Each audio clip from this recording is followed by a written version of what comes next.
give an example. There are 42 studies on garlic pearls, at the end of which the British Medical Journal editor wrote an editorial.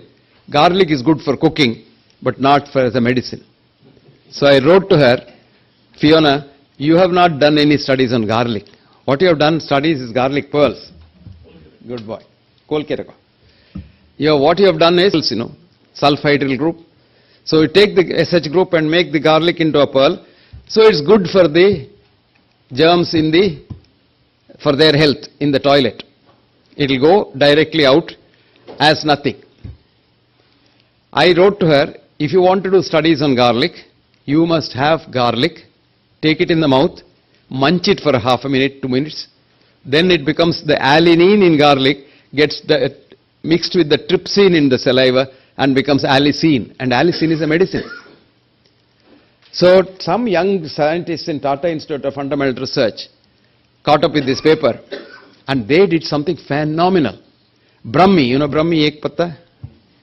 So they said, lot of work has been done on Brahmi's extracts, nothing happened.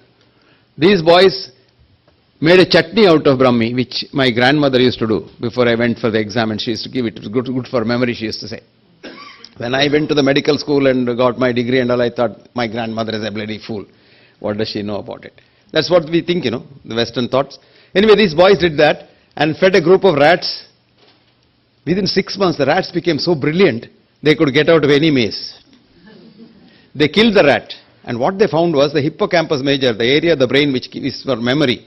Mind you, the mind is not in the brain, but the memory is in the brain, and that has become 3 times its normal size. And when they cut open the hippocampus major, they found the cells were hyperactive. So this paper you must read. It's so beautiful a paper done by this, and they got a crore of grant also from the granting agency. Usually the grants are not coming for this kind of studies. So it is not the bits and pieces that make the thing, it's the whole that makes the thing. That's the essence of Ayurveda and the essence of everything. Western medicine only follows reductionism. You take a chemical, a part of it, and do what is called RCT, randomized control trials, and which we think is the basis of all our scientific medicine, quote unquote, scientific medicine. What is the science of it? I will come to that later. So this is the difference. So modernity should come from our antiquity. There's an old saying in Latin, respice to prospice. If you want to look forwards, you will look backwards. Even throwing a javelin throw, you don't throw like this, it won't go far. Take it back and throw it, it will go very far. So go back to our ancient wisdom. Everything that is in the modern science now, I'm not talking the conventional dead Western science of physics, chemistry and biology. The modern evolutionary science, evolutionary biology, systems biology, which comes to Ayurveda. Quantum physics. Quantum physics has almost come to Advaita. And quantum physics has now revolutionized scientific look at what we do. Come back, as so beautifully put by Max Planck, there is no perception without a perceiver. Let us say, I do work on a rat or a dog and say it is science. If you do on the same rat work, the results will be 40% difference. If a woman does work on the rat and a man does work on the same rat, difference can be 20 to 60%. If you change your pheromone, you just put on a nice scent, whole body you bathe with a very expensive scent and go and do the work, it will be different. The rat has a perception. You have a perception. You have a consciousness, rat has a consciousness, and they interact, and the results are totally different. This is very interesting. This shows that all our Western scientific reductionist studies are not true, which is being proved one by one. Like, for example, Karthikeyan was talking about cholesterol. I said cholesterol cannot be a disease for the simple reason that if you try to lower your cholesterol, the body will produce more cholesterol. If you try to stop the cholesterol being made, because 90% of the cholesterol is made in your liver, because for your good, let us say you live a very high-fly life on the edge of it. You are running after money, you are running after power, you are running after chair. I always tell people, Indians are Pita Jnanis.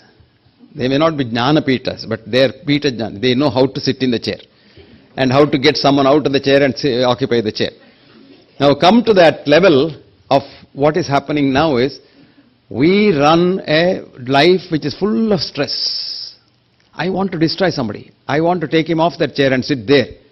All this will make you very, very tense. And to save you at that time, to produce more steroids to keep you going, you require more cholesterol. If you don't have cholesterol, you can't make steroid hormones. So body makes more cholesterol for your own good.